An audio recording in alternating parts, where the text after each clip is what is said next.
careful and very sensitive, because there are people who are going through very difficult experiences, and they are not all the same. So you have a young woman who, she likes this guy, and one night they just go too far, and now she's pregnant, and they don't really love each other, but now her future, she had plans to go to university and all of that, and now she doesn't know what to do. And then you have another woman who's got 6 children already, and she's struggling to see to all of them, to provide for them, to educate them, to feed them. And now she's pregnant with another one, a 7th child. What should she do? She loves her kids, but she's stretched so thin that she can't give them the love that they need, and she's stressed, and she's anxious, and she's and then there's a young woman who was walking home late one night, and she was grabbed by this guy, and he raped her, and now a few months later she discovers she's pregnant, and she's still dealing with the whole trauma. It's such a violation. It's such a horrible violation.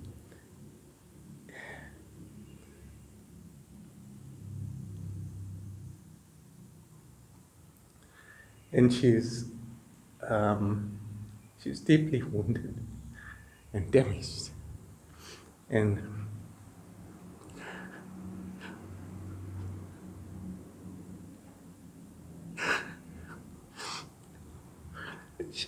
she doesn't know what to do. You can't develop and have one policy to deal with the whole subject of abortion, because there are many different situations and cases, and in a sense each one should be dealt with individually, but that doesn't mean we can't understand certain principles about it and make certain distinctions.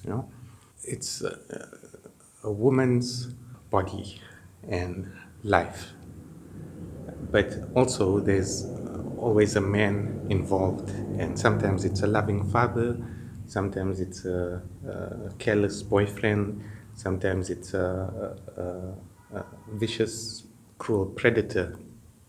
But there are men involved, and then there are these beings, these mercurial developing fetuses that are not yet human beings. They're just little growths, but they are alive as much as a cell is alive, but yet their aliveness doesn't yet have the full features of human consciousness and self-awareness, because their faculties are still developing, So at some point, the fetus doesn't yet have any capacity to feel anything.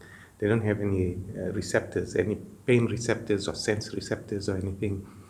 And at some point, they begin to develop their sense organs. So at some point in the womb, the fetus can see and feel and hear. And so the world today, the population is something like 8 billion people, and it's on this explosive exponential growth curve since a few centuries ago. And life and just the mere fact of being alive it's enshrined as a right. We have the right to live and to be alive and to struggle for our survival. And there's beauty to life, but there's also horror and tragedy to life.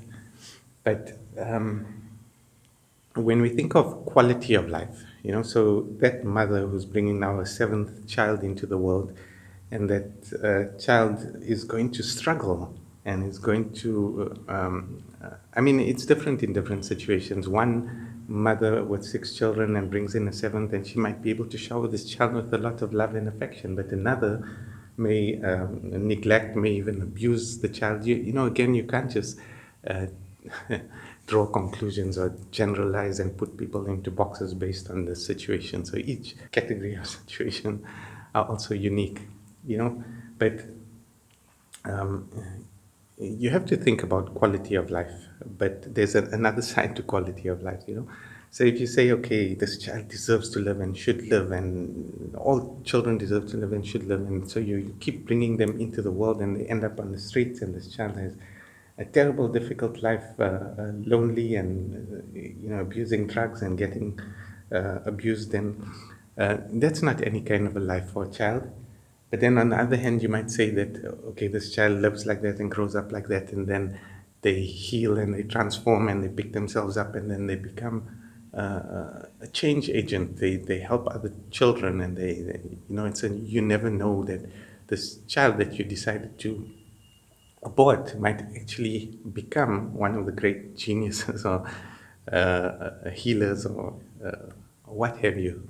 So I mean, there's no way we can know which child is going to do those kind of things. But on the whole, like generally speaking, we need to do all we can to limit this explosion in population growth, because it's not good for people in general. It's not good for cities. You have on the fringes of you have these very fancy posh suburbs and town areas, and then you go out to the slums and you go out to the outskirts and the ghettos and the townships, and people are struggling there with very basic services, sometimes no services, just trying to find a way, just trying to get a way in, a job in that beautiful, fancy part of the city. And um, the environment suffers from this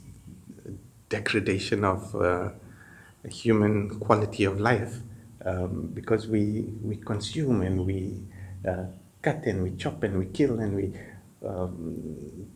mince and we package and we sell and we commodify. And girl who's going to go to wants to go to university, but now if she has to stop and she has to go through this 9 months of pregnancy and then give birth and then look after her baby, and it's going to take out a good 1 or 2 years of her life and completely change her trajectory and path.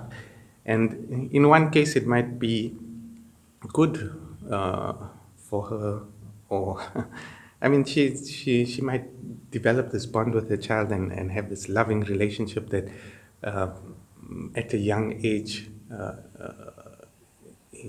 fills her with a different kind of awareness of life and reality, what's really important, because a lot of young people, you are chasing a certain cultural expectation and image and vision, and you later in life you realize the importance of relationships and love. And when you become a parent, then that ocean of love that surges inside of you, you realize that that's the most precious and valuable and beautiful thing, but there's a time and there's a way and a place for everything. And so if a young woman or even an older woman is not ready for it, and like physically, psychologically, emotionally, everythingly, then that surge of love, that ocean of love, is not going to surge inside of her. And instead, you find that a lot of women in these stressful and difficult situations with pre-existing emotional schemas, negative emotional schemas, conditions, depression or anxiety or stress or borderline personality disorder, different kinds of issues and disorders, and a woman can then not have her maternal instinct kick in because of these things, and then she's unable to attune to her child, unable to really care and nurture for her child. And there's a clinical term for this, they call it postpartum depression. But a, a lot of women, I don't know what the percentage is, but it's significant, go through this kind of thing. And so the quality of care, the quality of attunement, and all of this is shaping the child's physical and psychological features and qualities and personality and all of these things. And yeah, so just to argue for the life of the child is not enough. You have to also argue for the personality development of the child and the quality of life of the child. The woman does have a right to her body, but the fetus, the baby, also has a right to life. And the question is at what point, at what stage in the pregnancy, how do you balance these two rights? Some countries have given full right to the woman to decide, and some countries have given full right to the fetus to live. You have governments that have to think beyond just the spiritual aspect, because they have to pay. Governments collect taxes, and then they fund public hospitals, and they fund mental health care facilities, and they fund all kinds of things, and they fight the war on drugs, and they fight the war on crime and poverty and all of these things. And so, they are also managing. I mean, on a certain level, you can say it's like an analysis of statistics and that, but there are real lives behind those statistics, and you need a lot more sophistication than simply a religious and spiritual outlook telling you that it's wrong, because there are other kinds of wrongs that are even worse. So there's no easy, simple answer to the question, but the important thing is to help guide the person to the best solution for them. But many healthcare and mental health care facilities are so understaffed and unable to negotiate the softer emotional, psychological dynamics with people.